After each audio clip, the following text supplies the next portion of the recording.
সবকিছু ঠিক ছিল, তোর নাম্বার দিতে অসুবিধা, তুই মিনিট কার্ড নিবি ভালো কথা। তুই এসব আলতু ফালতু পেঁচাল পারস কেন? মেজাজটা সাথে সাথে গরম হয়ে যায়।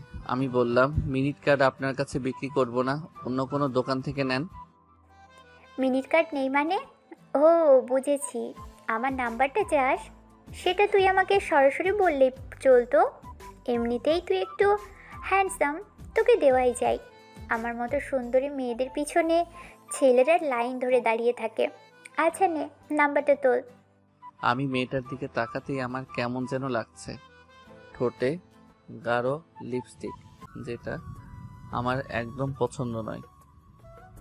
বুকের উরু দুটো স্পষ্ট বোঝা যাচ্ছে। এমনিতেই মেজাজ গরম হয়ে আছে।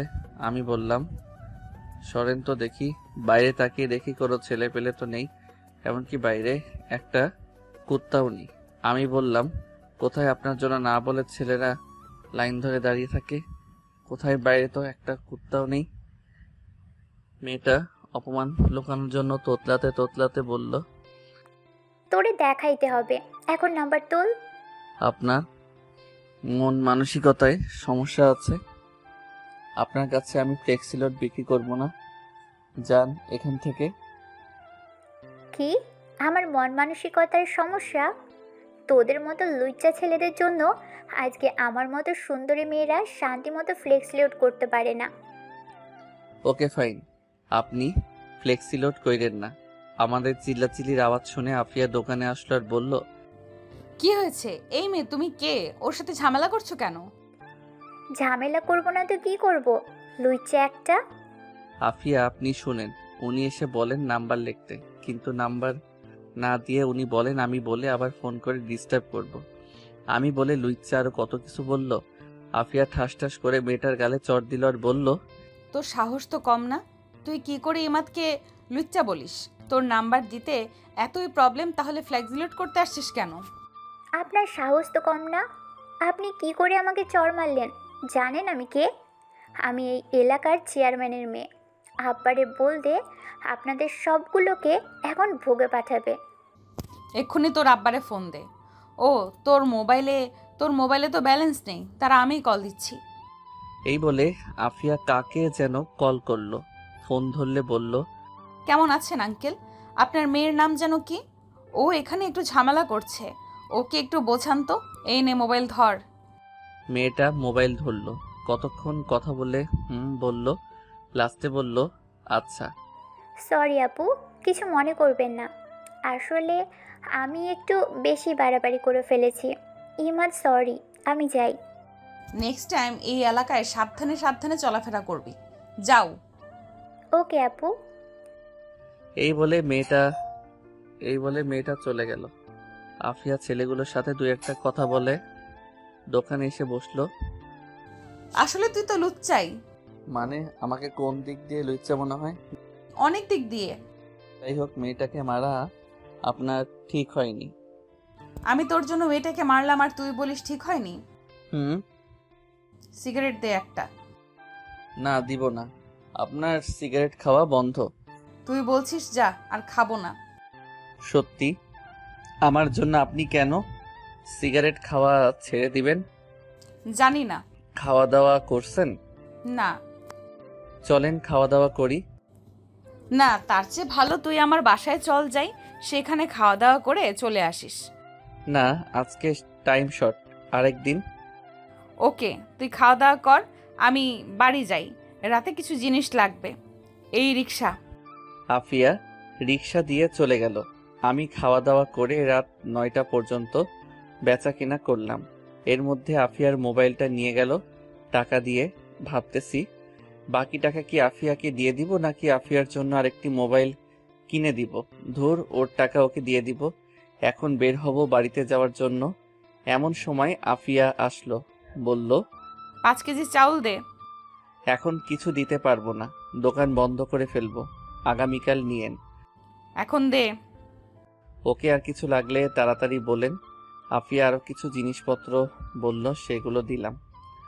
কত টাকা বিল হলো বললাম, সেগুলো দিলাম। আফিয়া টাকা দিল।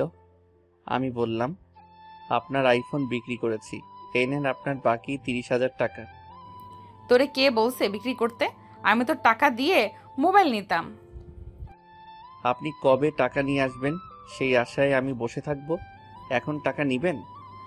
না, তাহলে আগামীকাল আমাকে মার্কেটে নিয়ে গিয়ে মোবাইল কিনে দিবি। আমার টাইম নেই। ধরেন আপনার টাকা, এখন কি করবেন আপনি জানেন। তুই আমাকে নিয়ে যাবি, এটা আমার পরিষ্কার কথা। আচ্ছা দেখি। আমি তাড়াতাড়ি দোকান থেকে বের হলাম, কারণ বাইরে একটা রিক্সা দাঁড় করিয়ে রাখছিলাম। আমি আগে গিয়ে রিক্সায় উঠে পড়লাম। আফিয়া বলল, আমি এত কিছু নিয়ে কি করে যাব?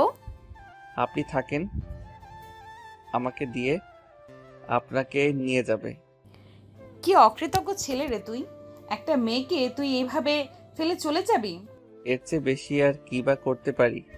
তুই জানিস তোর যে এখন এখান থেকে হেঁটে যেতে হবে? জানি। তাহলে চল একসাথে শেয়ার করে যাই। না, আপনি যান, আমি পরে আসছি। এই বলে আমি রিক্সা থেকে নেমে গেলাম। আফিয়ার জিনিসপত্রগুলো উঠালাম। আফিয়া রিক্সায় উঠে বসলো। আফিয়া বলল, উঠবি নাকি চলে যাব? মামা ওকে নামিয়ে দিয়ে আবার এখানে আসবেন। রিক্সা আর এখানে আসবে না, মন চাইলে উঠ, না হলে হেঁটে আয়। আমি জানি আফিয়া যেটা বলবে রিক্সাওয়ালা সেটাই শুনবে। আমি বাধ্য হয়ে আফিয়ার পাশে বসলাম। রিক্সা চলা শুরু করলো। আফিয়া আমার সাথে আরো ঘেঁষে বসলো। বলল, অনেক শীত, আরো ঘেঁষে বস, তাহলে শীত লাগবে না। আপনার পাশে বসলেই এমনিতেই শরীর গরম হয়ে যায়। আফিয়া আমার হাতের মধ্যে নিজের নরম উষ্ণ হাতটা রাখলো। আমি আফিয়ার দিকে তাকালাম। চারদিকে অন্ধকার। আফিয়া আমার হাত শক্ত করে ধরে আমার সাথে আরো ঘেঁষে বসলো। আমি কিছুই বুঝতে পারছি না, কিন্তু একটা জিনিস বুঝতে পারছি। আফিয়া তার ভিতরের কষ্টগুলো অনুভূতির মাধ্যমে জানান দিতে চাচ্ছে। আমি আমার হাতটা সরিয়ে নিলাম। কিছুক্ষণের মধ্যেই আফিয়ার বাড়ির সামনে চলে আসলো। আফিয়া নেমে গেল, আমিও বাড়িতে চলে আসলাম। পরদিন খুব সকাল বেলা দোকানে আসছি। পথের মধ্যে আফিয়ার সাথে দেখা। আমি ভাবলাম, এ কোন ঝামেলায় পড়লাম। যেদিকে তাকাই সেদিকেই আফিয়া। সেই কেন আমার সামনে পড়ে? ওর কি কোনো মেয়ে বান্ধবী নাই? শুধু ছেলেদের মতো বাইরে ঘুরে বেড়ায়। অন্য দিক দিয়ে ওরে দেখলে ভালোই লাগে। ভাবতাছি প্রেমে পড়ে গেলাম নাকি। আফিয়া আমাকে দেখে বলল, কিরে, এত সকালে কোথায় যাস? তার আগে আপনি বলেন, এত সকালে আপনি বাইরে কি করেন? এই শীতের সকাল আমার খুব ভালো লাগে। এত ঠান্ডার মধ্যে নিজেকে গরম রাখার মধ্যেই যেই একটা অনুভূতি, সেটা তোরে বলে বোঝাতে পারবো না। ও, আজকে আরো পরে দোকান খুলিস। কেন? চল দুজনে মিলে একসাথে হাঁটি। এখান থেকে দোকান পর্যন্ত আমি হেঁটে যাব। এতটুকু পর্যন্ত একসাথে যেতে পারি। এইটুকুই হলে চলবে। তাহলে চলেন। আমি আর আফিয়া পাশাপাশি হাঁটতে লাগলাম। এত সকালে কুয়াশার মধ্যে সামনে কি আছে দেখা যাচ্ছে না। আমি ভাবলাম আফিয়ার ফ্যামিলি নিয়ে কিছু প্রশ্ন করি। আচ্ছা, আমি কি আপনাকে আপনি করেই ডাকবো নাকি তুমি করেই? আজ পর্যন্ত আমাকে তুমি কিংবা তুই বলার কেউ সাহস পায়নি, সবাই আপনি করে ডাকে। কিন্তু তুই আমার সাথে একটু স্পেশাল, সেই জন্য তুই আমাকে যেটা খুশি ডাকতে পারোস। আপনার কাছে স্পেশাল ভেরি ইন্টারেস্টিং। এই যে আপনি এত টাকার জিনিসপত্র কিনেন, এত টাকা কোথা থেকে পান? তোর দোকান থেকে কিনি তো, সেই জন্য তুই আমাকে এই প্রশ্ন করছিস। আজ থেকে তোর দোকানের মুখই দেখাবো না। আচ্ছা, আমার দোকানের মুখ দেখেন না, তার আগে এটা বলে যান এত টাকা কোথায় পান? আজ থেকে তোর দোকানের মুখই দেখবো না। আব্বা ব্যাংকে কিছু টাকা রেখে গিয়েছিল, ওই টাকার লাভ দিয়ে চলি, আর ধান্দা তো আছেই। বয়ফ্রেন্ড কয়টা? দেখেছিস আমার হাত, একটা চট দিব, এই শীতের মধ্যে আপনা আপনি গরম হয়ে যাবি। আমরা তো বখাটে মেয়ে, আমাদের সাথে আবার কে প্রেম করবে? হয়তো প্রেমের নামে কিছুদিন নাটক করবে, ব্যবহার করে ছুঁড়ে ফেলে দিবে। আসলে কি জানিস যে যতই কথা বলুক, বিয়ে করার সময় সবাই সব থেকে ভালোটাই সিলেক্ট করে। কথাগুলো বলার সময় আফিয়া ইমোশনাল হয়ে পড়ে। তাই বলে কি আপনার বিয়ে করার ইচ্ছে নেই? জানি না। এই মুহূর্তে যদি একজন আপনাকে বিয়ে করার জন্য বলে তাহলে আপনি কি করবেন? তার কানের নিচে চর মেরে বিয়ে করার স্বাদ ভুলিয়ে দেব। কেন? এমনি। এত প্রশ্ন করছিস কেন? করবি আমাকে বিয়ে? যত সব ফালতু কথাবার্তা। এখন তুই বল, তোর গার্লফ্রেন্ড কয়টা? একটা ছিল, রিয়া। ওর তো বিয়ে হয়ে গেছে, এখন কোনো গার্লফ্রেন্ড নাই। তোর আবার গার্লফ্রেন্ড না থাকতে পারে? এমনিতেই তুই যেই হ্যান্ডসাম, তোরে দেখেই মেয়েরা ক্রাশ খাবেই। খাই তো, আপনাকে দেখে আর খেতে পারি না। ওকে, যদি তোর সাথে কোনো মেয়েকে দেখি, মনে করবি তুই মেয়েটাকে জীবনের লাস্ট বার দেখলি। আমি আফিয়ার কানে কানে গিয়ে বললাম, যদি ওই মেয়েটা তুমি হও। এই বলে আমি জোরে হেঁটে দোকানে চলে আসলাম। পিছনে তাকিয়ে দেখি আফিয়া তখনও সেখানে ঠাই দাঁড়িয়ে রইল। হয়তো এটা নিজের কানে বিশ্বাস করতে পারছে না। আফিয়ার জন্য আমার ভিতরে ভিতরে একটা ফিলিংস কাজ করত। তার সাথে বেশি চলাফেরা করি সেজন্য নাকি ও সবসময় আমার চোখের সামনে থাকে সেজন্য। আমি জানি না, কিন্তু ওকে কেন জানি আমার মন চায়। হয়তো আমি তার প্রেমে পড়ে গেছি, কিন্তু একটা বখাটে মেয়ের প্রেমে পড়লাম। বখাটে হয়তো কি হয়েছে, মেয়ে তো। এখন আমার নিজেরই করে নিতে হবে। আর আমি কোনো সময় আমার ভালোবাসার কথা বলবো না, কারণ ও তো বখাটে মেয়ে। কোন সময় মন ঘুরে যায় কে জানে, তারপর ফান্দে ফেলে টাকা খাবে। আচ্ছা, দেখি কি হয়। এমনিতেই আফিয়া অনেক সুন্দরী আর ও নিজেকে প্রোটেক্ট করতে জানে। আমি দোকান খুলে বসলাম। দেখি আফিয়া আসলো, বলল, মোবাইল কিনতে কখন যাবি? আব্বা দোকানে আসুক তারপর দেখি। ওকে। এই বলে আফিয়া হাসি দিল। হাসিটা আমার বুকে তীরের মতো বেধ করলো। আমি বললাম, এখন কোথায় যাবেন? বাসায়। বাসায় থাকবেন, আমি এসে নিয়ে যাব। আচ্ছা। এই বলে আমি আফিয়া চলে গেল। আমি বেচাকেনায় মনোযোগ দিলাম। একটা না 10টা পর্যন্ত বেচাকেনা করলে আব্বা আসলো। আমি গাড়িতে চলে আসলাম। এসে খাওয়া দাওয়া করে রেডি হয়ে আফিয়ার বাসার সামনে গেলাম। গিয়ে দরজায় টোকা দিলাম। একটু পর দরজা খুলল। দরজা খুললে আফিয়ার দিকে আমি আর চোখ সরাতে পারছি না। এটা আমি কি দেখছি? দেখি আফিয়া একটা লাল শাড়ি পরছে, চুলগুলো খোলা, ঠোঁটে লিপস্টিক। একেবারে আমার সামনে যেন জ্যান্ত পরি দাঁড়িয়ে আছে। আফিয়া লজ্জা পেয়ে মাথা নিচু করে বলল, কি এভাবে দেখতেছিস? আমরা শুধু একটা মোবাইল কিনতে যাব, এভাবে সাজার কোনো মানে আছে? এমনি সাজলাম, অনেকদিন ধরে সাজি না। আজকেই কেন? অন্য কোনো দিন সাজতেন। আজকেই। এখন চল যাই। ওকে, মোবাইল কোনো চয়েস নেই, আমি যেটা কিনে দিব ওইটাই নিতে হবে। আচ্ছা। আফিয়া আর আমি একসাথে হেঁটে রাস্তায় আসলাম। ওইখান থেকে রিক্সা নিয়ে দুজনে এক রিক্সায় উঠলাম। উঠে মার্কেটের উদ্দেশ্যে রওনা দিলাম। মার্কেট যে এলাকায় থাকি এর বাইরে অন্য এলাকায় পড়ছে। মার্কেটে গিয়ে পছন্দ মতো একটা মোবাইল পছন্দ করে আফিয়াকে দিলাম। আফিয়া সেটা সাদরে বরণ করলো। আফিয়া চেষ্টা করলো আমাকে কোনো রেস্টুরেন্টে ঢোকাতে, কিন্তু আমি দোকানের কথা বলে কেটে পড়ি। রিক্সা নিয়ে আসছি, দেখি দুই একটা ছেলে আমাদের রিক্সা আটকালো। ছেলেটা বলল, কেমন আছেন আফিয়া আপু? ভালো। তোরা কেমন?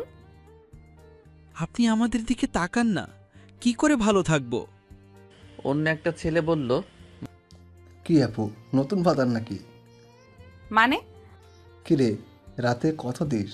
আমাদের তো টাকা পয়সা আছে, আমাদেরও মন চায় করতে। ইদানিং দেখছি আফিয়া আপু সুন্দরী হচ্ছে। মানে? আমি রিক্সা থেকে নেমে একটাকে কষিয়ে চড় দিলাম, আরেকটা আমাকে মারতে আসলো। আমি তাকেও কষিয়ে চড় দিলাম। দুজনে চড় খেয়ে আমাকে বকতে লাগলো। আমি বললাম, ওই মামা রিক্সা টান দেন। আমি গিয়ে রিক্সায় উঠলাম। রিক্সায় উঠলে আফিয়া কাঁদতে লাগলো, বলল, আমি কি করছিলাম তাদের? এত খারাপ কথা কি করে বলতে পারলো? ওরা ওদের কথা বলছে, তুমি তাদের কথায় কান দিও না। না, ওদের একটা শিক্ষা দিতেই হবে। এই বলে কাকে জানি কল করলো। কিছুক্ষণ কথা বলল, বুঝলাম ও ছেলে দুটোকে ধরে আনতে বলছে। আফিয়া বলল, জানিস, কেউ কাকে সম্মান করে না, সবার কাছ থেকে সম্মান আদায় করে নিতে হয়। আরে তেমন কিছু না, রাগ করার দরকার নেই। আজ থেকে আমি আর তোর সামনে আসবো না। যদি তোর যোগ্য হতে পারবো, যেদিন তোর যোগ্য হতে পারবো সেদিন তোর সামনে আসবো। উল্টা আমি তো তোমার যোগ্য না। খারাপের দিক দিয়ে তুই আমার যোগ্য না, কিন্তু ভালোর দিক দিয়ে আমি তোর যোগ্য না। এসব যোগ্য টোগ্য বাদ দাও। হুম। তুমি বাড়িতে চলে যাও, আমি দোকানে যাই। ওকে। আমি দোকানের আগে নামলাম যাতে আব্বা না দেখে। আফিয়া চলে গেল। আমি দোকানে আসলে আব্বা চলে গেল। আমি এক হোটেলে খেয়ে দোকানে বসলাম। সন্ধ্যার দিকে দেখি আফিয়া ওই দুই ছেলেকে ধরে আমার দোকানের সামনে আনলো, সাথে 20 থেকে 30 জন ছেলে। আফিয়ার আগে গজগজ করছে, মনে হচ্ছে এই দুটোকে মেরেই ফেলবে। আফিয়া বলল, বল তোদের আমি কি করেছিলাম? এরকম খারাপ মন্তব্য কেন করছস? সরি আপু, ভুল হয়ে গেছে, আর জীবনেও এমন হবে না। এখন যেটা করছস সেটার কি হবে? প্লিজ আপু, মাফ করে দিন। না, তোদের কোনো মাফ নেই। ইমাদ আমার ভাতার। ওই কুত্তার বাচ্চারে কোন দিক দিয়ে ভাতার মনে হয়? আমার সাথে রাত কাটাতে চাস? এটা বলার সাথে সাথেই আফিয়ার পক্ষের এক ছেলে ওই ছেলে দুটোর মুখে লাথি মারল, বলল, তুই কোন মুখ দিয়ে কথা বের করছিস? এখন পর্যন্ত আমরা আপুর দিকে তাকিয়ে কোনো কথা বলার সাহস পাই নাই। আর তোদের কি সাহস? আপু, এদের আমি কোনোভাবেই মাফ করতে পারলাম না। আমি বুঝতে পারলাম ওদের চোখে প্রতিশোধের আগুন জ্বলতেছে, যে কোনো সময়ে ছেলে দুটাকে মেরে ফেলতে পারে। আমি বললাম, ভাই শুনেন, আফিয়া আপু শুনেন, ওরা দুজন হয়তো না জেনে ভুলে ফেলছে। আমি খেয়াল করছিলাম তখন তারা দুজন নেশার মধ্যে ছিল, তাই হয়তো ভুলভাল বলেছিল। থাক আপু, মাফ করে দেন। না, ওকে কোনোভাবেই মাফ করব না। ও দুজন জানতো আমি কে, জেনে শুনে ও আমাকে খারাপ মন্তব্য করছে। এই ওদের আমার সাথে রাত কাটানোর স্বাদ মিটিয়ে দে। এটা বলার সাথে সাথে কয়েকজন ছেলে ওদের ধরল। একজন ছেলে তার কোমরের বেল্ট খুলল। বুঝলাম এখন তাদের বেদম পেটাবে। আমি বললাম, আপু হয়তো তারা ভুল করে ফেলেছে নেশার কারণে, থাক এইবারের মতো মাফ করে দেন। দেখি একজন ছেলে তাদের দুজনকে বেদম পেটাচ্ছে। আফিয়া বলল, থাম, এইবারের মতো তাদের দুজনকে মাফ করে দে। আর সাবধান করে দে ওই এলাকার প্রত্যেকটা ছেলেকে, যারা তারা সাবধানে চলাফেরা করে। আর এরা দুজন সামনে পড়লেই মায়ের হবে। আমি ইমাদের কথায় তোদের মাফ করে দিলাম। যা তোরা দুজন। যাওয়ার সময় ছেলে দুটোকে যে যা পারে কিল চর লাথি দিয়ে দিল। আফিয়া সবার উদ্দেশ্যে বলল, রাকিব কোথায়? পিছন থেকে এক ছেলে বলল, বোধহয় সেই রাকিব। জি আপু, বলেন। জিনিয়া কে রে? কুদ্দুস চাচার মেয়ে। তোদের মধ্যে কি চলছে? তেমন কিছু না। জিনিয়া কি বিয়ে করবি? আজকে জিনিয়ার আব্বা আমার কাছে আসছে, তোর কথা বলছে বিয়েটা ঠিক করে দিতে। সমস্যাটা কি? কোনো সমস্যা নেই, কিছু টাকার শর্ট পড়ে। কত? 50,000। আসলে আপু, কুদ্দুস চাচার একমাত্র মেয়ে, তাই চাচ্ছে একটু আয়োজন করে বিয়েটা দিতে, কিন্তু টাকার কারণে হচ্ছে না। তোর তো আব্বা নেই। না আপু। এই তোদের প্রত্যেকের মানিব্যাগে হাত দে, দে যত পারিস দে। সবাই টাকা দিল, কেউ 1000, কেউ 500, কেউ 300, যে যত পারল দিল। আফিয়া আমার দিকে তাকালো আর বলল, তুই কিছু দে, থাক তোরটা আমিই দিয়ে দিচ্ছি। না দাঁড়ান, আমি 1000 টাকা দিলাম। সবার কাছ থেকে টাকা নিয়ে সামনে আরো 2 দোকান আছে, সেখান থেকে টাকা উঠালো। সব টাকা রাকিবের হাতে দিয়ে বলল, এখন গুনার দরকার নেই, 1 সপ্তাহের মধ্যে বিয়ের তারিখ ঠিক করে সবাইকে দাওয়াত দিবি, কেউ যাতে বাদ না পড়ে। এটা যদি না হয় আমাকে জানাবি। ওকে। আর এ হলো ইমাদ, আজকে থেকে ও আমাদেরই একজন। সবাই তাকে সম্মান করবি, সবাই তার সাথে হ্যান্ডশেক কর। আস্তে সবাই হ্যান্ডশেক করে চলে গেল। সব শেষে আফিয়া হাত বাড়ালো। আমি বললাম, না আপনার সাথে হ্যান্ডশেক করব না, কেন? এমনি মনে চায় না। আফিয়া দোকানের ভিতরে এসে বলল, একটা ঠান্ডা দে। আর কোন দিক দিয়ে আমাকে তোর আপু মনে হয়? সবাই আপনাকে সম্মান করে আপু আপু বলে ডাকে। এখন আপনাকে সবার সামনে আপু না বললে অন্যরকম দেখায় না? এই শীতের মধ্যে ঠান্ডা খাওয়ার দরকার নেই। আচ্ছা, একটা ঠান্ডা দে আর সিগারেট দে। এই দুটোর মধ্যে আপনাকে কিছুই দিব না। আফিয়াকে একটা নর্মাল পানি দিলাম। আফিয়া সেটা খেলো আর বলল, আজকে তোর সাথে আমার লাস্ট দেখা। মানে বুঝলাম না। যেদিন তোর যোগ্য হতে পারবো সেদিন তোর সামনে আসবো। আমার যোগ্য মানে কিছুই বুঝলাম না। আমি জানি তুই কিরকম মেয়ে চাস। তুই চাস রিয়ার মতো সরল সোজা মেয়ে, কিন্তু আমি তো সেরকম না। ধুর রাখেন তো, আপনি যেরকম হন তাতে আমার কিচ্ছু যায় আসে না। তোরে আমি ঠকাতে চাই না। বুঝেছি, আপনি ইমোশনাল হয়ে গেছেন, আপনার মাথা ঠিক নাই। এখন বাড়ি যান, এই রিক্সা আপুকে বাসায় দিয়ে আসো। না, আমি যাব না, আমি তোর সাথেই যাব। ওকে, এখন যাও, পরে তোমার সাথে দেখা করব। সত্যি করবি তো? হুম। আফিয়া রিকশায় উঠে চলে গেল। বাঁচলাম। আফিয়া কি আমাকে ভালোবাসে? আমার তা মনে হয় না। তার নিজের মুখ থেকে শুনতে হবে। ভাই, 1 বস্তা চাউল দেন। আচ্ছা। আমি একটানা 9টা পর্যন্ত বেচাকেনা করে বাড়িতে চলে আসলাম। পরদিন সকালে ভাবলাম আফিয়ার সাথে দেখা হবে, কিন্তু না, দুপুর গড়িয়ে বিকেল হলো, আফিয়ার মুখ দেখতে পারলাম না। মোবাইল নাম্বারটা নেই, ফোন দিব যে? সত্যি কি ও আমার সামনে আসা বন্ধ করে দিল?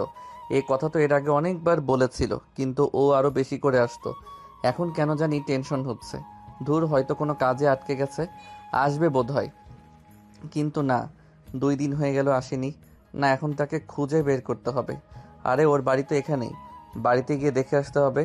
আমি রাতে দোকান বন্ধ করে আসার সময় আফিয়ার বাড়িতে গেলাম, তখন বাজে 10টা ছুঁই ছুঁই। আমি আফিয়ার বাড়ির দরজায় টোকা দিলাম, খুলছে না। ভাবলাম কেউ নাই নাকি। কেউ তো আছে, না হলে দরজা খোলা থাকবে কেন? ভিতর থেকে গলা ভাঙা আওয়াজ আসলো। বলল, কে? আমি বললাম, আফিয়া, আমি ইমাদ। একটু পর দরজা খুললো, দেখি আফিয়া। আফিয়া পুরো অন্যরকম হয়ে গেছে। মুখটা থেকেও যেন নেই, অসুখ বিসুখ হলো নাকি। চুলগুলো উস্কো খুস্কো, যেন এক পাগলি আমার সামনে দাঁড়িয়ে আছে। ওর এরকম অবস্থা কেন, কিছুই বুঝতে পারছি না। আফিয়া বলল, তুই এখানে কেন আসছিস? আপনাকে দেখতে। আর এরকম লাগছে কেন? সেটা তোর জেনে লাভ কি? এরকম করছেন কেন দেখি? এই বলে আমি আফিয়ার কপালে হাত দিলাম। যেটা বুঝলাম, আফিয়ার শরীরে প্রচণ্ড জ্বর। আফিয়া বলল, হাত সরা, তোর সাহস তো কম না। তুই কোন সাহসে আমার শরীরে হাত দিস? তুই জানিস না তোর হাত আমি ভেঙে ফেলতে পারি? আমি বুঝতে পারছি আফিয়া আমার উপর রাগ করছে, হয়তো তাকে দেখতে না আসায় আমার উপর অভিমান করছে। আচ্ছা সরি, আমি চলে যাচ্ছি, কিন্তু আপনার হাতের নুডলসটা খেতে খুব মন চাচ্ছে। আচ্ছা বাদ দিন, আমি যাই। ঠেকা পড়ছে তোর নুডলস খাওয়াতে। সেটাই। আচ্ছা যাই, সকালে আসবো। তোর আর আশা লাগবে না, আর তুই আমার সামনে আসবি না। আচ্ছা। এই বলে উল্টা দিকে ঘুরে হাঁটা ধরলাম। আফিয়ার চোখের সামনে থেকে চলে এসে একটু আড়ালে গিয়ে দেখতে লাগলাম ও কি করে। দেখি দরজার সামনে মাথা নিচু করে বসে পড়ল। ভাবলাম তাকে এভাবে ফেলে যাওয়া ঠিক হবে না। আমি আবার আস্তে আস্তে তার সামনে গেলাম। ও বুঝতে পারে নাই আমি যে আবার আসবো। আমি বললাম, আফিয়া, জানি তুমি আমার উপর রাগ করছো, তাই বলে আমাকে এভাবে চলে যেতে বলবা? আফিয়া দাঁড়ালো, দেখি আফিয়া কাঁদছে। বলল, তোর সাহস কম না, তুই আবার আসছিস? আমি আফিয়ার কাছে গিয়ে তাকে জড়িয়ে ধরলাম, কিন্তু সে কেঁদেই চলল। আফিয়ার শরীর আগুনের মতো গরম হয়ে আছে। তার শরীরের উত্তাপ আমার ঠান্ডা শরীর গরম করে দিচ্ছে। আমি বললাম, সরি আফিয়া, আমি ভাবছিলাম তুমি সত্যি আমার দোকানে আসা বন্ধ করে দিয়েছো। আমি যদি জানতাম তুমি অসুস্থ, তাহলে আমি এক মুহূর্ত দেরি করতাম না। আমি তোরে ভুল ভাবছিলাম আমার মতো বখাটে মেয়েরা কারো মন দখল করতে পারে না, কিন্তু আমি ভুল ভেবেছিলাম। তোমার বিছানা কোনটা? ওই দিকে। আমি আফিয়াকে বিছানায় শুইয়ে দিয়ে মাথায় জলপট্টি দিয়ে দিলাম, কিছু খাইয়ে দিয়ে ওষুধ খাওয়ালাম। আমি বললাম, আগামীকাল মাকে তোমার কাছে পাঠাবো। সত্যি? হুম। তাহলে আমি যাই? না, আজকে রাতটা থেকে যা। না, খুব সকালে দোকানে যেতে হবে। আমি খুব সকালেই জাগিয়ে দিব। ওকে। আমি গিয়ে তাদের রুমের সোফার মধ্যে শুয়ে পড়লাম। সকালে ঘুম থেকে উঠে দেখি আফিয়া রান্নাঘরে কি জানি করছে। ভাবলাম এই জ্বরের মধ্যে আবার কি করে। আমি উঠে ফ্রেশ হলাম, গিয়ে সোফায় বসলাম। দেখি আফিয়া নুডলস রান্না করে আনলো। আমি বললাম, এই জ্বরের মধ্যে কি দরকার ছিল? তুই বলছিস আর আমি না করতে পারি? আফিয়া এসে সোফায় বসলো। আমি আফিয়ার কপালে হাত রাখলাম, দেখি এখনো মারাত্মক জ্বর। আফিয়া আমার হাতটা নিয়ে তার ঘাড়ে রাখলো। তার ঘাড় আগুনের মতো গরম হয়ে আছে। আফিয়া বলল, তোর এই ঠান্ডা হাত এভাবেই রাখ, খুব ভালো লাগছে। তোর কাঁধে মাথা রাখতে পারি? না, এখন না, অন্য কোনো দিন। ওকে।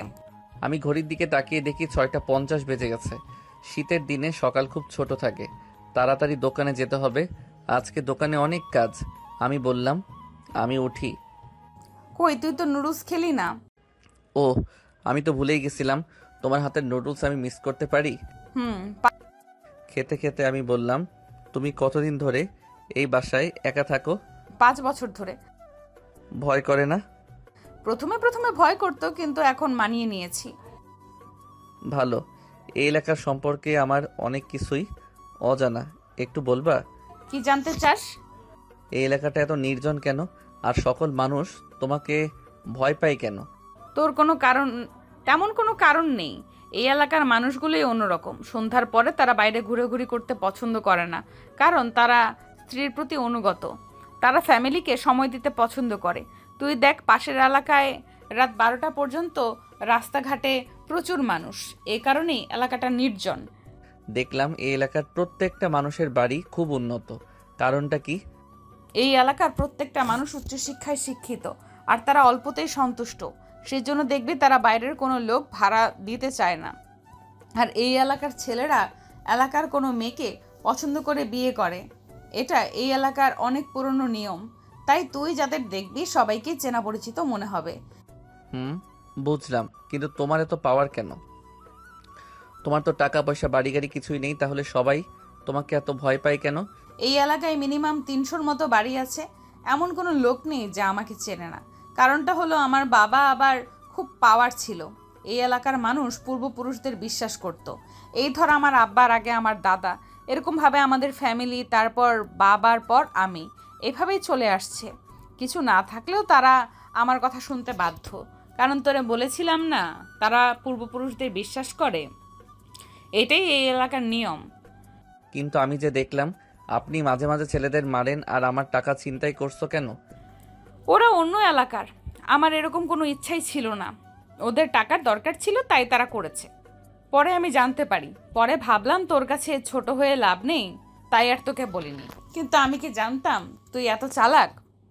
আচ্ছা, তোমার মা বাবা কিভাবে মারা গিয়েছে? রোড অ্যাক্সিডেন্টে। আব্বা আম্মার সাথে সাথে মারা যায়। আমি একটুর জন্য বেঁচে যাই, তারপরেই আমার এখান দিয়েই মাংস নিয়ে যায়। এই বলে আফিয়া তার কোমরের কাপড় উঠিয়ে আমাকে দেখালো। দেখি সেখানে অনেকগুলো শিলির দাগ। আমি ঘড়ির দিকে তাকিয়ে দেখি অনেকটা সময় চলে গিয়েছে। আমি বললাম, তোমার সাথে আরও অনেক কথা আছে, কিন্তু আর টাইম নেই, আমি এখন উঠি। আর একটু বস না, আজ পরে দোকান খুলিস। না, আজকে একটু কাজ আছে, অন্য কোনো দিন। আর আমি মাকে পাঠাচ্ছি।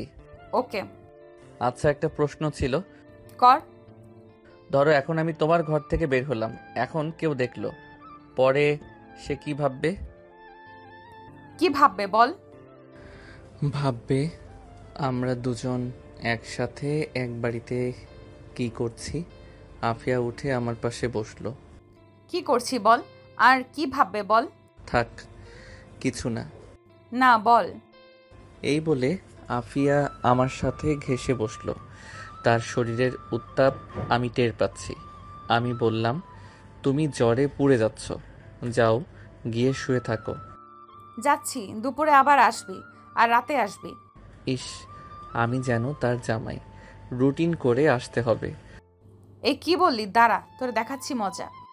তোমার মজা দেখানোর আগে আমি পালাই। এই বলে আমি আফিয়ার ঘর থেকে বের হয়ে আসি, সোজা দোকানে আসি। 10টা পর্যন্ত দোকানে বসলাম। তারপর আব্বা আসলো, আমি বাড়িতে চলে আসলাম।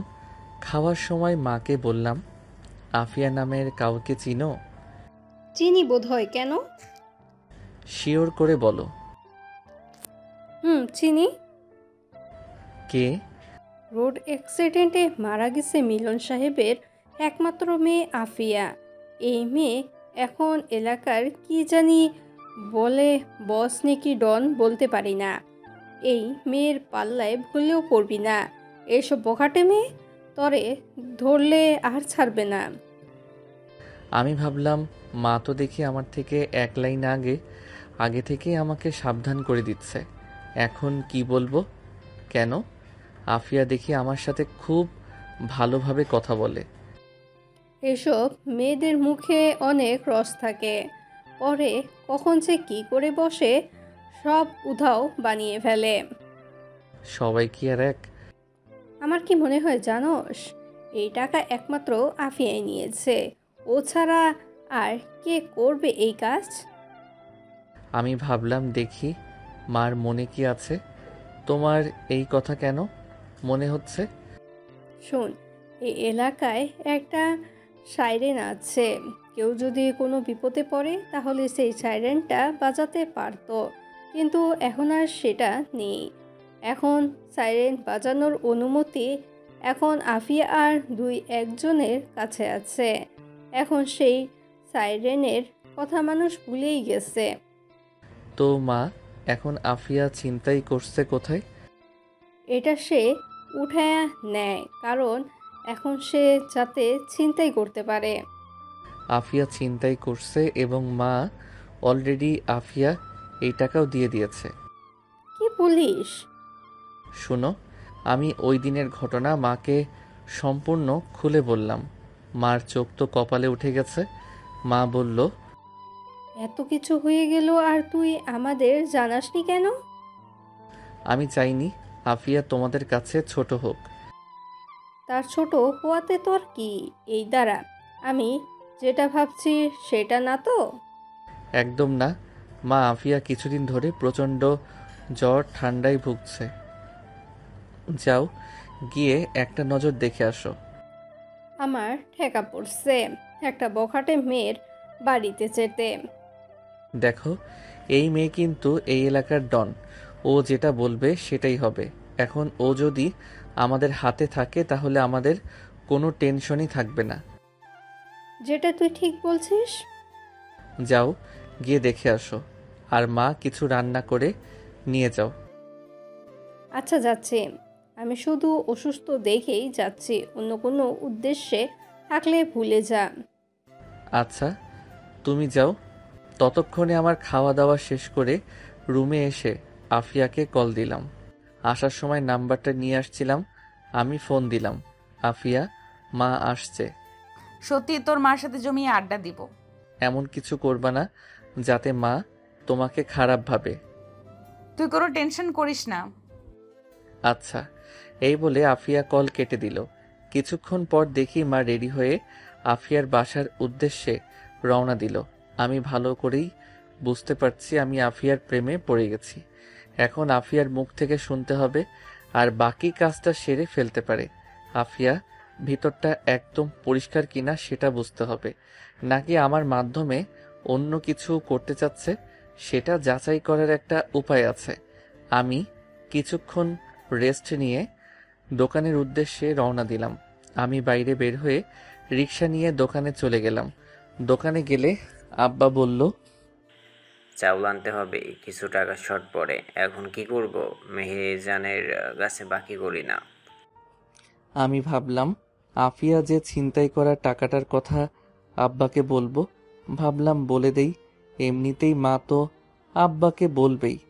আব্বা মনে আছে একবার যে আমাদের 20,000 টাকা ছিনতাই হয়েছিল? মনে আছে? আমি আব্বাকে সব কিছু খুলে বললাম। আব্বা বলল, আফিয়া মেয়েটা ভালো, আমাকে খুব সম্মান করে। আমিও ভাবছিলাম ও এই কাজ করতে পারে না। এই মেয়ের সাথে ঝামেলা করিস না। আগে যত সমস্যা হয়েছিল সেই সকল সমস্যার সমাধান আফিয়াই আমাকে করে দিয়েছিল। টাকাটা কোথায়? দিচ্ছি। আমি পিছনে একটা বক্সের ভিতরে টাকাটা রাখছিলাম, সেটা এনে আব্বাকে দিলাম। আব্বা বলল, এই জায়গাটা পরিষ্কার কর, আমি চাউল নিয়ে আসি। আচ্ছা। আব্বা চলে গেল। এভাবে কিছুদিন চলে গেল। এই কয়দিনে আফিয়া সম্পূর্ণ সুস্থ হয়ে যায়। মার হাবভাব দেখে বুঝলাম আফিয়ার সাথে মার ভালোই বন্ধুত্ব হয়ে গেছে। আমি এটাই চাচ্ছিলাম। আমি রাতে দোকানদারি করছিলাম, তখন বাজে রাত 10টা ছুঁই ছুঁই। দেখি আফিয়া আসলো। ও এই কয়দিনে শুকিয়ে গেছে। এত রাতে আফিয়াকে দেখে আমি বরাবরের মতোই অবাক হলাম, আর ওর উপরে রাগ হচ্ছিল, কারণ এত রাতে ও বাইরে কি করে। আমি রাগান্বিত মুখে বললাম, এত রাতে তুমি বাইরে কি করো? তোর কাছে আসছি। সেজন্য এত রাতে? তোরে দেখতে ইচ্ছা করছিল। মিথ্যা কথা। অন্য কোনো উদ্দেশ্য থাকলে বলো। না রে, এমনি আসছি তোর সাথে দেখা করতে। ওকে, এটাই লাস্ট। পরে আর কোনোদিন যেন আর একা একা বাইরে না বের হতে দেখি। আচ্ছা, এখন বাড়ি যাবি না? অনেক রাত হয়েছে। যাব। আফিয়া শাড়ি পরে এসেছে, ঠোঁটে লিপস্টিক, শাড়ির উপর শীতের জামা। আমি বললাম, এত রাতে শাড়ি পরছো কেন? এমনি, তোরে আজকে একটা কথা বলবো। আমি বুঝতে পারছি আফিয়া কিসের কথা বলবে। তার মানে আফিয়া আমাকে ভালোবাসার কথা বলবে। নিজের ভিতরে কেমন একটা অনুভূতি হচ্ছে। আমি তাড়াতাড়ি দোকান বন্ধ করে বললাম, চলো বাড়ি যাই। হুম। আমি আর আফিয়া পাশাপাশি হেঁটে অনেকটা পথ আসলাম।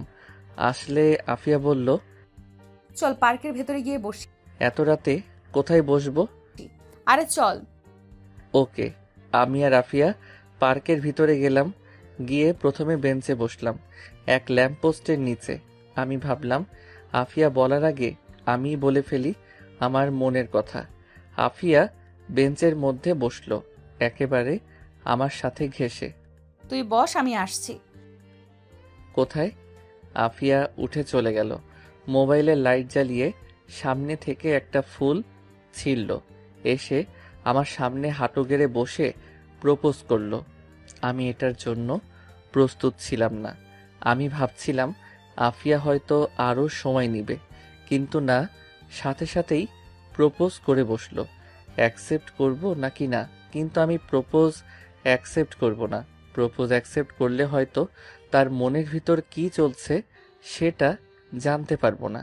দেখি আমার না করাতে আফিয়ার রিয়াকশনটা কেমন হয়। যদি দেখি তেমন একটা রিয়াকশন করে নাই, তাহলে বুঝবো ও অন্য কোনো উদ্দেশ্যে আমাকে প্রপোজ করছিল। আমি না করাতে সেটা ব্যর্থ হয়েছে। আফিয়া বলল, আমি তোকে ভালোবাসি ইমাদ। কিন্তু আমি তোমাকে ভালোবাসি না। কি? আমি তোরে ভালোবাসি, আমি তোর জীবনের সঙ্গী হতে চাই। কিন্তু আমি তো তোমাকে আমার জীবনের সঙ্গী হতে বলি নাই। মানে? আমি বিরক্তিকর কণ্ঠে বললাম, মানে তুমি জানো আমি তোমাকে ভালোবাসি না, তোমাকে আমার প্রয়োজন নেই। তুই মনে হয় আমার সাথে মজা করতেছিস। আমি ভাবলাম অ্যাকসেপ্ট করেই ফেলি, শুধু শুধু মেয়েটাকে কাঁদিয়ে লাভ কি। আবার ভাবলাম না, এত সহজে আমি তোমাকে ছাড়ছি না।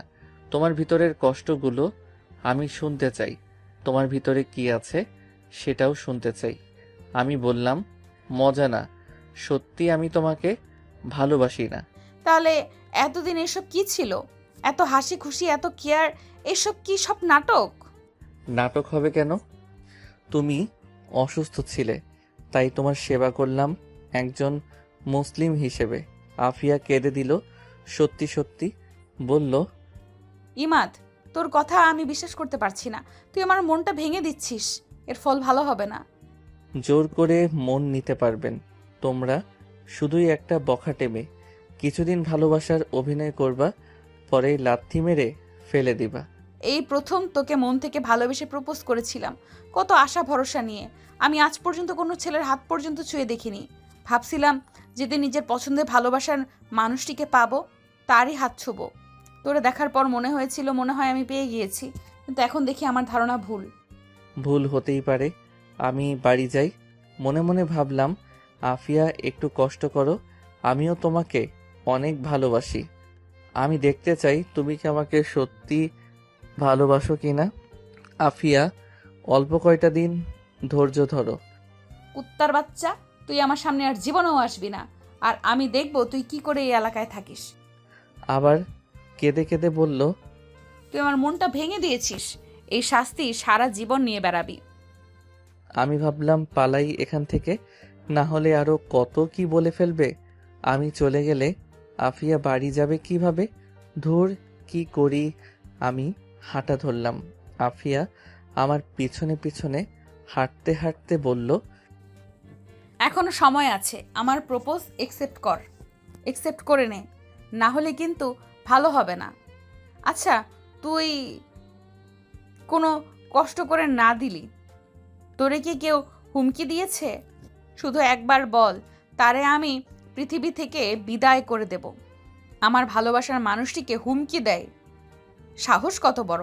আচ্ছা বুঝেছি, তোর এখনো সিদ্ধান্ত নিতে কষ্ট হচ্ছে। এক কাজ কর, তুই চিন্তা ভাবনা করে আগামীকাল জানাস, ওকে?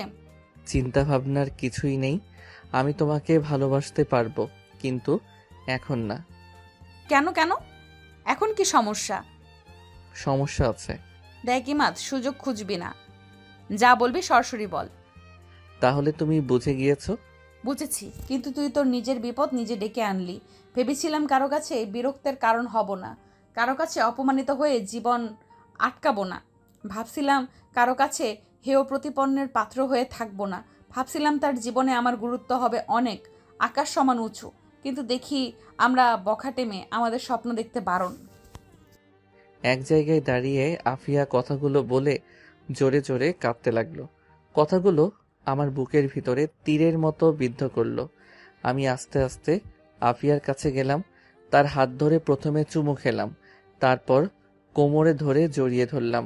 আফিয়া আমাকে দুই হাতে জড়িয়ে ধরে জোরে জোরে কাঁদতে কাঁদতে লাগলো। আমি আফিয়ার থুতনিতে ধরে মুখটা উঁচু করে তার গোলাপি নরম ঠোঁটে নিজের ঠোঁট লাগাতে লাগলাম। ততক্ষণে আমার স্বপ্ন ভেঙে গেল। দেখি আমার আফিয়ার থেকে অনেকটা দূরে দাঁড়িয়ে আছি। আমি হতাশ হলাম। আমার মন চাচ্ছে আফিয়াকে জড়িয়ে ধরে চুমু খেতে, কিন্তু এটা করলে আফিয়াকে শুধু বাহির থেকে দেখতে পারবো, ভিতরে কি চলছে সেটা বুঝতে পারবো না। আফিয়া, কিছুদিন কষ্ট করো। আমি হাঁটতে লাগলাম। হাঁটতে হাঁটতে আফিয়ার বাড়ির মোড়ে আসলাম।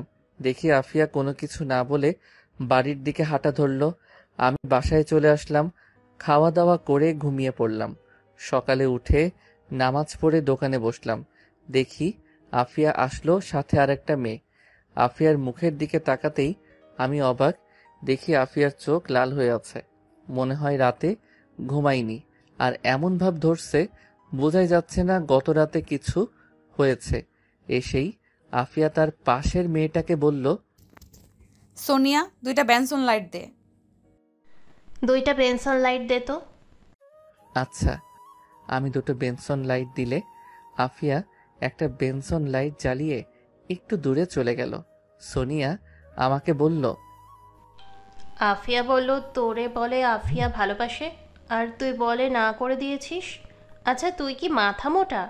ও আমাদের সাথে ছোটবেলা থেকে বড় হয়েছে, আজ পর্যন্ত ওকে অন্য কোনো ছেলের সাথে দেখিনি। তোরেই সে প্রথম ভালোবেসেছিল, আর তুই সেটা না করে দিলি। ওর বিরুদ্ধে গিয়ে এই এলাকায় টিকতে পারবি না।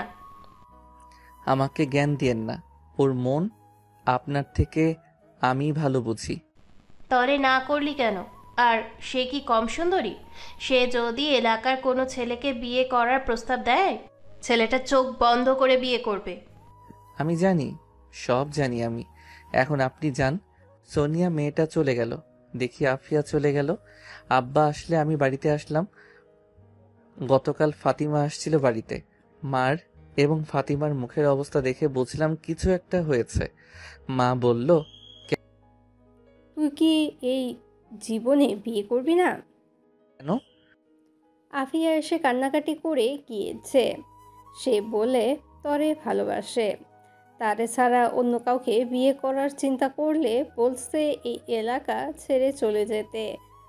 এখন তারে বিয়ে করবি নাকি বল? তোমরা মানিয়ে নিতে পারবা কিনা বলো। আমার সমস্যা নেই। ওকে। এভাবে কিছুদিন চলে গেল। 2 দিন পর রাতে বাড়ি যাচ্ছিলাম, খেয়াল করলাম অনেকটা দূরে আরো 2 জন একসাথে হেসে হেসে কথা বলে আসছে। কিছুক্ষণ পর হাঁটার পর খেয়াল করলাম একজন চলে গেল, আর একজন জোরে জোরে হেঁটে আমার থেকে একটু দূরে হাঁটতে লাগলো। ভালো করে খেয়াল করে দেখি এটার কেউ না, এটা হলো আফিয়া। আমি ভাবলাম এই তো সুযোগ। এতদিন যেটা বুঝলাম আফিয়া আমাকে সত্যিই ভালোবাসে। ও আমার এই এলাকায় বিয়ে বন্ধ করে দেয়, তার মানে ও আমার বিয়ে দেখতে পারবে না। আর ও আবার সিগারেট খাওয়া ধরেছে। আসলে আফিয়ার মনটা অন্যদের থেকে অনেক মজবুত। তার মানে আফিয়া যত খারাপ পরিস্থিতি হোক না কেন নিজেকে ধরে রাখতে পারবে। আমি দাঁড়িয়ে গেলাম। দেখি আফিয়া আমাকে পাশ কাটিয়ে চলে যাচ্ছে। কিছু দূর যাওয়ার পর আমি ডাক দিলাম, আফিয়া, কিন্তু আফিয়া না শোনার ভান করে হেঁটেই চলেছে। আমি আবার বললাম, আফিয়া, আমার কথা শুনো। আফিয়া দাঁড়িয়ে গেল। আমি আফিয়ার কাছে গেলাম। আফিয়া বলল, কি বলবি বল? আর তোর জন্য এই এলাকায় নিয়ম চালু হচ্ছে, সেগুলো মানতে পারলে তোর এই এলাকায় থাকতে পারবি, নয়তোবা চলে যাবি। কি জন্য এই নিয়ম? আমি তো ভাবতেছি আপনার বান্ধবী সোনিয়াকে আমার খুব পছন্দ হয়েছে। আগামীকালই ওকে প্রপোজ করে বিয়ে করে ফেলবো। ওর যদি মরার ভয় থাকে তাহলে ও তোর প্রপোজ একসেপ্ট করবে না। কেন? কারণ এই এলাকার একমাত্র আমি ছাড়া কাউকে বিয়ে করতে পারবি না। এই বলে আফিয়া একটা রহস্যময়ী হাসি দিয়ে বলল, কিন্তু আমি তোকে বিয়ে করব না। আমি বুঝতে পারছি আফিয়া চাচ্ছে তার কাছে নত হয়ে তাকে প্রেমের প্রস্তাব দিতে। পরে সে কতক্ষণ ঢং করবে। আমি বললাম, আপনাকে বিয়ে করার ঠেকা পড়ছে না? সোনিয়াকে নিয়ে আমি পালিয়ে যাব। সোনিয়া বোকা না, তোর মতো গাধার সাথে পালিয়ে যাবে। তাহলে তোমাকে পালিয়ে নিয়ে যাব, যাবা না তুমি? না, তোর বিয়ে করা বন্ধ। তুমি বিয়ে করার পরেও আমি করতে পারবো না। তখন আমি ভেবেচিন্তে সিদ্ধান্ত নিব। কেন তুমি এভাবে আমার জীবনটা নষ্ট করবে? প্লিজ আমাকে ছেড়ে দাও। ওকে যা, ছেড়ে দিলাম, এখন বাড়িতে যা। আফিয়া হাঁটতে লাগলো। আমি আফিয়ার হাত ধরলাম, কিন্তু আফিয়া জোর করে ছাড়িয়ে নিল। আমি বললাম, আফিয়া তোমার সাথে কথা আছে, পার্কে চলো। তোর সাথে আমার কোনো কথা নেই। তুই একটা বাটপার, লম্পট, চিটার। তোর আমি বিশ্বাস করেছিলাম, সেই বিশ্বাসে তুই কানা করেও মূল্য দিলি না। ওই দিন তুই চোখ বলছিল তুই আমাকে চাস, কিন্তু তুই মুখে না করেছিলি। কেন কেন?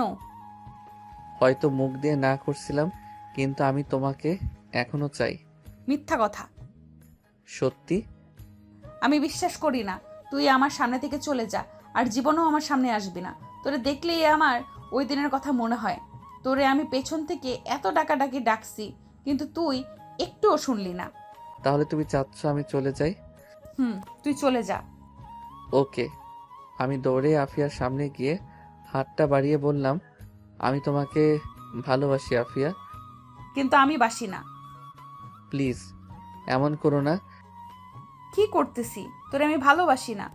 আমি আফিয়ার সামনে মাথা নিচু করে দাঁড়িয়ে আছি, কিছু বলছি না। আফিয়া বলল, ওই দেখ, আকাশে কি সুন্দর চাঁদ উঠেছে।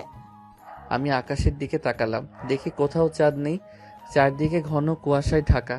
আমি আবার আফিয়ার দিকে তাকালাম, ততক্ষণে আফিয়া আমার ঘাড়ে ধরে সে উঁচু হয়ে সোজা আমার ঠোঁট কামড়ে ধরল। আমি এর জন্য প্রস্তুত ছিলাম না। আর এ কি রে, ঠোঁট কামড়ে ধরল আফিয়া, আর ছাড়ছেই না। আমার ঠোঁট ব্যথা হয়ে যাচ্ছে, মনে হচ্ছে রক্ত বের হচ্ছে। আমিও আফিয়ার ঠোঁট কামড়ে ধরে লাল গোলাপি ঠোঁটটাকে সাদা বানিয়ে ফেললাম।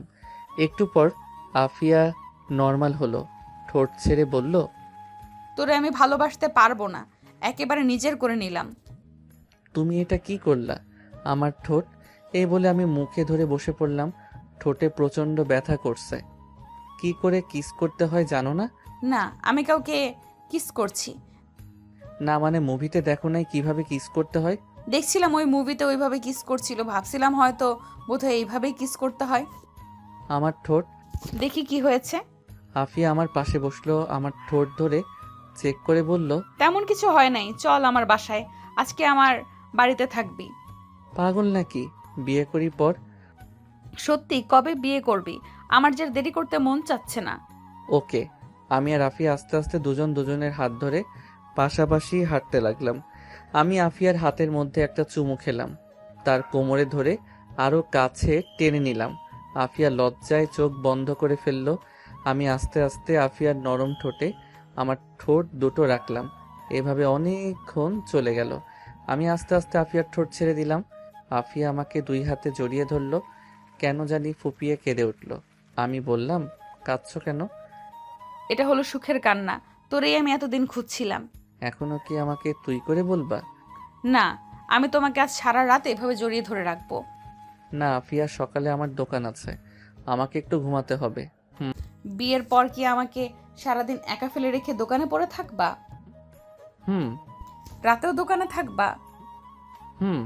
না, তোমার সাথে আমিও সারাদিন থাকবো, এক মুহূর্তের জন্য আমার থেকে আলাদা হতে পারবা না। আচ্ছা, এখন চলো তাড়াতাড়ি বাড়িতে যাই। আজ থেকে আমি তোমার বাড়িতে থাকবো। আগামীকাল থেকে? এত রাতে তোমাকে নিয়ে গেলে মা কি না কি ভাববে। আচ্ছা, কিন্তু এখন যে আমি আর হাঁটতে পারছি না, আমার পা অনেক ব্যথা করছে। দেখি কোথায় ব্যথা করছে। না, দেখানো যাবে না, কোলে নে। আচ্ছা, পিছনে ওঠো। আফিয়া আমি আফিয়ার সামনে বসলে আফিয়া আমার গলায় 2 হাতে জড়িয়ে ধরলো। আমি দাঁড়িয়ে হাঁটতে লাগলাম, আফিয়ার মুখটা আমার কাঁধে রাখলো। কিছুক্ষণ হাঁটার পর আফিয়ার বাড়ির যাওয়ার মোড়ের কাছে পৌঁছালাম। দেখি মোড়ের কাছে 2টা ছেলে দাঁড়িয়ে আছে। আফিয়া আমার কাঁধে মাথা রেখে চিল করতেছে। আমি বললাম, দেখো তো সামনের দুজনকে চিনো কিনা। কই দেখি। আফিয়া কাঁধ থেকে নামলো। চিনতে পারছি কে? ওই দিন যে এই দুটোকে মারছিলাম, তারা এখানে কি করে? ওদের না এই এলাকায় আসা নিষেধ? আফিয়া আমার হাতটা ধরে ওদের সামনে গেল। আফিয়া বলল, ওই তোরে মুখের মাফলার নামা। তারা দুজন মুখের মাফলার নামালো। আমিও চিনতে পারলাম আফিয়ার ধারণা ঠিক। ছেলে দুটোর হাতে, একজনের হাতে চাপাতি আর একজনের হাতে ছুরি।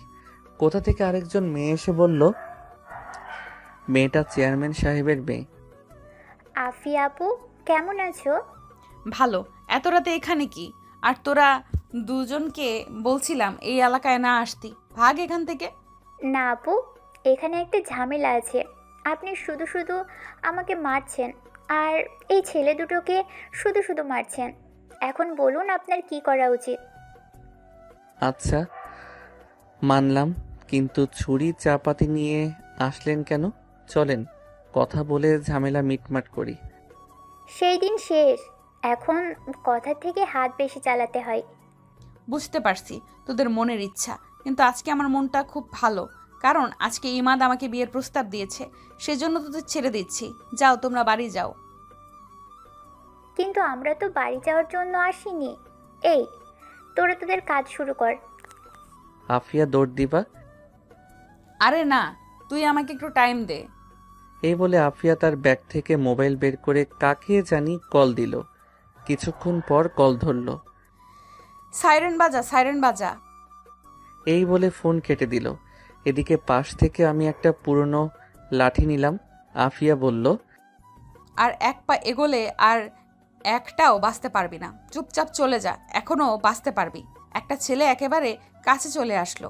ছেলে বলল, ভাই আপনি চলে যান, আপনার প্রতি আমাদের কোনো রাগ নেই।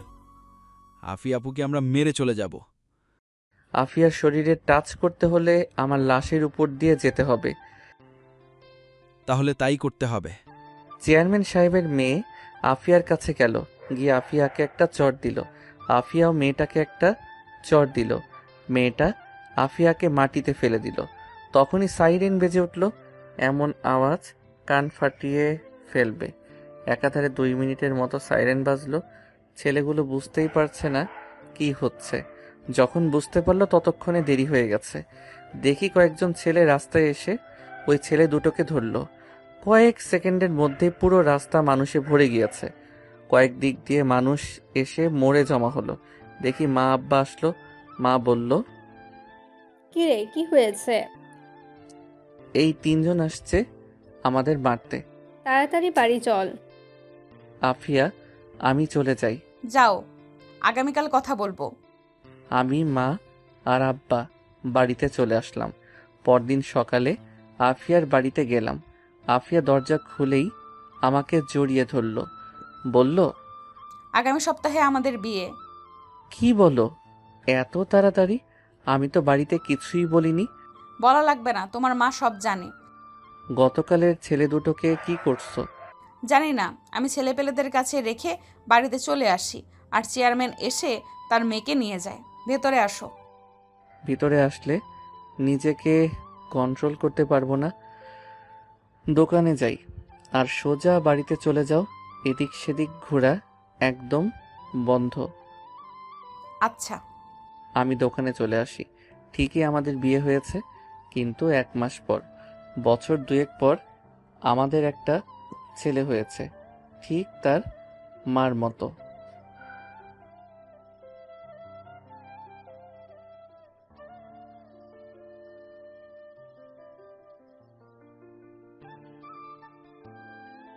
সবকিছু ঠিক ছিল, তোর নাম্বার দিতে অসুবিধা, তুই মিনিট কার্ড নিবি, ভালো কথা।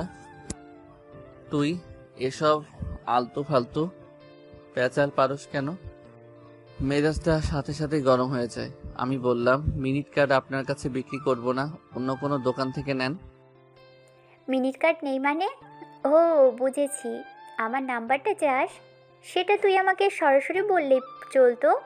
এমনিতেই তুই একটু হ্যান্ডসাম, তোকে দেওয়াই যায়। আমার মতো সুন্দরী মেয়েদের পিছনে ছেলেরা লাইন ধরে দাঁড়িয়ে থাকে। আচ্ছা নে, নাম্বারটা তোল। আমি মেয়েটার দিকে তাকাতেই আমার কেমন যেন লাগছে। ঠোঁটে গাঢ় লিপস্টিক, যেটা আমার একদম পছন্দ নয়। বুকের উরু দুটো স্পষ্ট বোঝা যাচ্ছে। এমনিতেই মেজাজ গরম হয়ে আছে।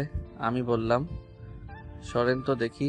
বাইরে তাকিয়ে দেখি কোনো ছেলে পেলে তো নেই, এমনকি বাইরে একটা কুত্তাও নেই।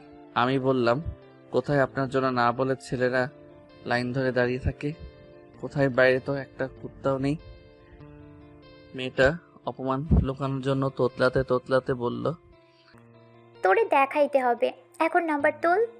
আপনার মন মানসিকতায় সমস্যা আছে। আপনার কাছে আমি ফ্লেক্সিলোড বিক্রি করব না, যান এখান থেকে। কি? আমার মন মানসিকতার সমস্যা? তোদের মতো লুচ্চা ছেলেদের জন্য আজকে আমার মতো সুন্দরী মেয়েরা শান্তি মতো ফ্লেক্স লোড করতে পারে না। ওকে ফাইন, আপনি ফ্লেক্সিলোড কইরেন না। আমাদের চিল্লাচিল্লির আওয়াজ শুনে আফিয়া দোকানে আসলো আর বলল, কি হয়েছে? এই মেয়ে তুমি কে? ওর সাথে ঝামেলা করছো কেন? ঝামেলা করব না তো কি করব, লুচ্চা একটা। আফিয়া আপনি শুনেন, উনি এসে বলেন নাম্বার লিখতে, কিন্তু নাম্বার না দিয়ে উনি বলেন আমি বলে আবার ফোন করে ডিস্টার্ব করব। আমি বলে লুইচ্চা আরো কত কিছু বলল। আফিয়া ঠাস ঠাস করে মেয়েটার গালে চড় দিল আর বলল, তোর সাহস তো কম না? তুই কি করে ইমাদকে লুচ্চা বলিস? তোর নাম্বার দিতে এতই প্রবলেম, তাহলে ফ্লেক্সিলোড করতে আসছিস কেন? আপনার সাহস তো কম না? আপনি কি করে আমাকে চড় মারলেন? জানেন আমি কে? আমি এই এলাকার চেয়ারম্যানের মেয়ে। আব্বারে বলতে আপনাদের সবগুলোকে এখন ভোগে পাঠাবে। এক্ষুনি তোর আব্বারে ফোন দে। ও তোর মোবাইলে তো ব্যালেন্স নেই, তারা আমিই কল দিচ্ছি। এই বলে আফিয়া কাকে যেন কল করলো। ফোন ধরলে বলল, কেমন আছেন আঙ্কেল? আপনার মেয়ের নাম যেন কি? ও এখানে একটু ঝামেলা করছে, ওকে একটু বোঝান তো। এই নে মোবাইল ধর। মেয়েটা মোবাইল ধরলো, কতক্ষণ কথা বলে বলল, লাস্টে বলল, আচ্ছা। সরি আপু, কিছু মনে করবেন না। আসলে আমি একটু বেশি বাড়াবাড়ি করে ফেলেছি। ইমাদ সরি, আমি যাই। নেক্সট টাইম এই এলাকায় সাবধানে সাবধানে চলাফেরা করবি। যাও। ওকে আপু। এই বলে মেয়েটা চলে গেল। আফিয়া ছেলেগুলোর সাথে দুই একটা কথা বলে দোকানে এসে বসলো। আসলে তুই তো লুচ্চাই। মানে আমাকে কোন দিক দিয়ে লুচ্চা মনে হয়? অনেক দিক দিয়ে। যাই হোক, মেয়েটাকে মারা আপনার ঠিক হয়নি। আমি তোর জন্য মেয়েটাকে মারলাম আর তুই বলিস ঠিক হয়নি? সিগারেট দে একটা। না, দিব না। আপনার সিগারেট খাওয়া বন্ধ। তুই বলছিস যা, আর খাবো না। সত্যি? আমার জন্য আপনি কেন সিগারেট খাওয়া ছেড়ে দিবেন? জানি না। খাওয়া দাওয়া করছেন? না। চলেন খাওয়া দাওয়া করি। না, তার চেয়ে ভালো তুই আমার বাসায় চল যাই, সেখানে খাওয়া দাওয়া করে চলে আসিস। না, আজকে টাইম শর্ট, আরেকদিন। ওকে, তুই খাওয়া দাওয়া কর, আমি বাড়ি যাই, রাতে কিছু জিনিস লাগবে। এই রিক্সা। আফিয়া রিক্সা দিয়ে চলে গেল। আমি খাওয়া দাওয়া করে রাত 9টা পর্যন্ত বেচা কেনা করলাম। এর মধ্যে আফিয়ার মোবাইলটা নিয়ে গেল টাকা দিয়ে। ভাবতেছি বাকি টাকা কি আফিয়াকে দিয়ে দিব নাকি আফিয়ার জন্য আরেকটি মোবাইল কিনে দিব। ধুর, ওর টাকা ওকে দিয়ে দিব। এখন বের হব বাড়িতে যাওয়ার জন্য। এমন সময় আফিয়া আসলো, বলল, 5 কেজি চাউল দে। এখন কিছু দিতে পারবো না, দোকান বন্ধ করে ফেলবো, আগামীকাল নিয়েন। এখন দে। ওকে, আর কিছু লাগলে তাড়াতাড়ি বলেন। আফিয়া আরো কিছু জিনিসপত্র বলল, সেগুলো দিলাম। কত টাকা বিল হলো বললাম, সেগুলো দিলাম। আফিয়া টাকা দিল। আমি বললাম, আপনার আইফোন বিক্রি করেছি, এই নেন আপনার বাকি 30,000 টাকা। তোরে কে বলছে বিক্রি করতে? আমি তো টাকা দিয়ে মোবাইল নিতাম। আপনি কবে টাকা নিয়ে আসবেন সেই আশায় আমি বসে থাকবো, এখন টাকা নিবেন? না তাহলে আগামীকাল আমাকে মার্কেটে নিয়ে গিয়ে মোবাইল